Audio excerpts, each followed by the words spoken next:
ननद ने छीना भाभी का चैन। मम्मी मैं शादी करूंगा तो सिर्फ श्वेता के साथ। पापा मम्मी सोचो तो जरा, जिसने अभी से भैया को हमारे खिलाफ कर दिया, शादी के बाद न जाने क्या करेगी। खिलाफ कर दिया का क्या मतलब है? मैंने सिर्फ उससे शादी करने के लिए बोला है, घर छोड़कर जाने के लिए नहीं। तुम दोनों अपनी पंचायत बंद करो। देखो आदित्य, हमें वैसे तो कोई दिक्कत नहीं है, पर तुम्हारी शादी रिया की शादी के बाद ही होगी। घर वालों के फैसले से खुश आदित्य सारी बात जाकर श्वेता को बताता है, जिस पर श्वेता भी अपनी मंजूरी दे देती है। इसी तरह 1 साल बीत जाता है, जिसमें रिया की शादी आयुष के साथ होती है। कुछ महीनों बाद श्वेता और आदित्य भी शादी कर लेते हैं और श्वेता ससुराल पहुंच जाती है। सच कहते हैं, घर की रौनक लड़कियों से ही है। रिया की शादी के बाद घर सूना सूना हो गया था, पर अब तुम आ गई तो लगता है रौनक वापस आ गई। मम्मी आदत मत लगाओ, क्योंकि जब ये दोबारा ऑफिस जाना शुरू करेगी, रौनक अपने आप खत्म हो जाएगी। इन्हें तो बस बिना सोचे समझे कुछ भी बोल देने की आदत है। मम्मी पापा आप फिक्र मत करो, आप जब भी कहोगे मैं हाजिर हो जाऊंगी। थोड़ा मेरे बुलाने पर भी आ जाना, या सारा प्यार मम्मी के लिए ही है, पापा के लिए कुछ भी नहीं। सारा परिवार हंसने लगता है। इसी हंसी खुशी में दिन बीतने लगते हैं, जिसमें धीरे धीरे कुछ बातें श्वेता ससुराल वालों से, कुछ नए तौर तरीके ससुराल वाले बहू से सीखने लगते हैं, जिससे उनके बीच एक दूसरे की सोच को लेकर इज्जत और समझ बढ़ती है। समय बीतता है। एक शाम परिवार साथ बैठकर बातें कर रहा होता है, तभी घर की घंटी बजती है। दरवाजा खोलने पर रिया और आयुष को सामने खड़ा देख सब हैरान हो जाते हैं। रिया, जमाई जी, आप दोनों रात के इस समय यहाँ कैसे? सब ठीक तो है ना? अरे इन्हें शांति से बैठने तो दो, आते ही सवालों की बारिश शुरू कर दी। वो घर में दोनों भाइयों के बीच लड़ाई हो गई। पापा जी ने भैया का साथ देकर आयुष को भला बुरा बोल दिया और ये गुस्से में घर छोड़कर निकल आए। कहाँ जाए कहाँ नहीं कुछ समझ में ही नहीं आ रहा था, इसलिए मैं इन्हें यहाँ ले आई। मैं अभी भी कह रहा हूँ होटल में चलते हैं, कुछ दिनों में घर का इंतजाम कर लूंगा। अरे होटल क्यों, ये आप लोगों का ही तो घर है, और अपने ही घर में आने के लिए किसी टाइम या परमिशन की जरूरत नहीं होती। आप दोनों यहाँ सबके साथ रहोगे, जब तक चाहोगे तब तक।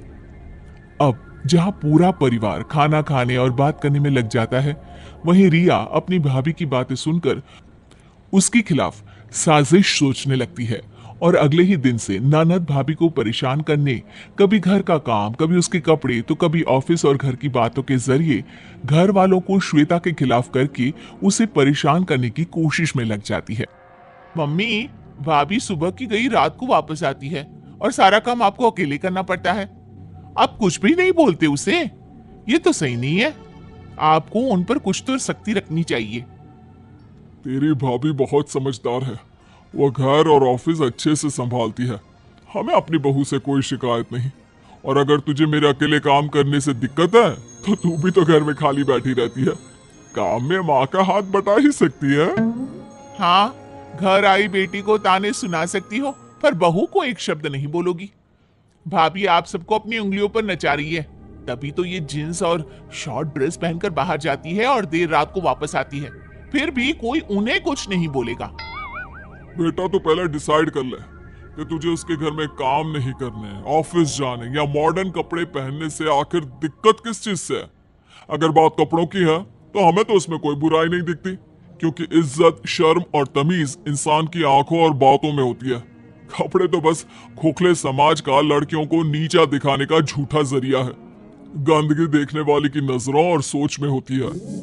लाख कोशिश करने के बाद भी अपने मम्मी पापा को भाभी के खिलाफ करने में नाकामयाब होने के बाद अब रिया आदित्य के पास जाती है, जिसे वो श्वेता के ऑफिस ट्रिप और लड़कों के साथ दोस्ती को लेकर बोलना शुरू करती है। भैया, कल ही मैंने भाभी की ऑफिस ट्रिप वाली फोटो देखी, इतने सारे लड़कों के बीच वो अकेली थी, क्या उनके ऑफिस में और कोई लड़की नहीं है? अरे लड़कियां तो बहुत है, लेकिन इसकी टीम में तो सारे लड़के ही हैं। वैसे तुम्हारी भाभी उनकी बॉस है, और वो सब श्वेता से इतना डरते हैं कि इसे देखते ही उनकी सिट्टी पिट्टी गुल हो जाती है। बॉस है तो क्या हुआ, लड़कों से थोड़ी दूरी बनाकर रखनी चाहिए। शादी के बाद कोई ऐसे बातें बनाए अच्छा थोड़ी ना लगता है। अरे शादी हुई है, जिंदगी खत्म थोड़ी ना हो गई है जो वो लोगों से मिलना और बात करना या लड़कों के साथ काम करना बंद कर दे। और तुम ये ना अपनी स्टोन एज वाली सोच को जरा ब्रेक देकर नए जमाने में आ जाओ। लोगों पर विश्वास करना सीखो, शक नहीं। इसके आगे रिया और कुछ बोलती उससे पहले ही श्वेता आ जाती है, जिसे देखकर रिया वहां से छत पर चली जाती है जहां आयुष अकेला बैठा होता है। तुम यहाँ अकेले क्यों बैठे हो? किसी ने कुछ बोला क्या? अभी तक तो नहीं, लेकिन अगर तुम्हारी हरकतें इसी तरह चलती रही तो कुछ बोलने में देर भी नहीं रहेगी। अरे क्यों हाथ धोकर भाभी के पीछे पड़ी हो? आखिर उन्होंने तुम्हारा क्या बिगाड़ा है? वो हम दोनों की इतनी फिक्र और इज्जत करती है और तुम उनकी लाइफ खराब करने की कोशिश करती रहती हो। अच्छा, तब तुम भी भाभी पुराण गाने लगे। सुनो, कोई प्यार व्यार नहीं है, सब नाटक है जिससे पूरा घर उनके इशारों पर नाचे और वो अपनी मन मर्जी का काम करती रहे। उनकी इसी अच्छी बहू वाले नाटक की वजह से अब घर में कोई भी मुझे पसंद नहीं करता और पूरा समय श्वेता श्वेता करते रहते हैं।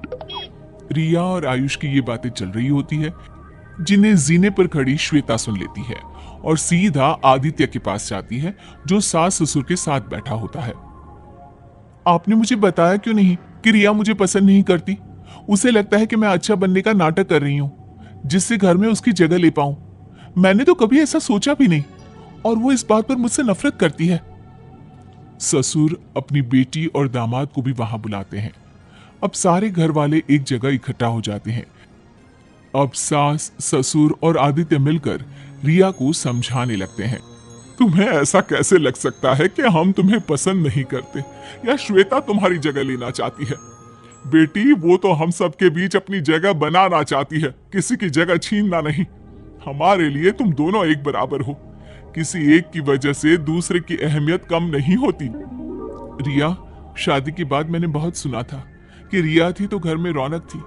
मैं तो घर में सबको खुश रखने की कोशिश करती हूँ। अगर इससे तुम्हें ऐसा लगा कि मैं तुम्हारी पहचान छीन रही हूं तो आई एम रियली सॉरी। मेरा ऐसा कोई इरादा ना था, ना कभी होगा।